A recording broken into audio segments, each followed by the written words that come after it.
Každý nadáva na tieto Catrice lícenky. A ja by som ju už otestovala skorej, ale bola všade vypredaná, ale vždy lepšie neskoro ako nikdy. Troška som nervózna, lebo videla som tie reviews a videla som, že to bolo veľmi silné a pigmentované. Keď moje make-up girlies povedia, že niečo nie je dobré, tak im verím. Poprosím doktora Housea na operačnú sálu.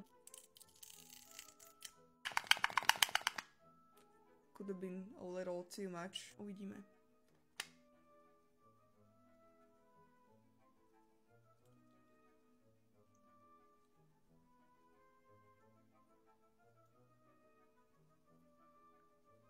No, čo ja viem, není to zase až tak, podľa mňa, že extra pigmentované môžeme použiť ešte ďalšiu sem.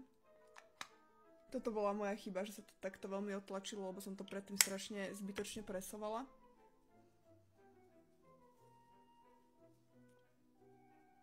Dobre, toto už je too much. Nevadí, dievčatá a chlapci, zachránime to podľa mňa. Nie je to nič, čo by trošku korektoru nevedelo fixnúť.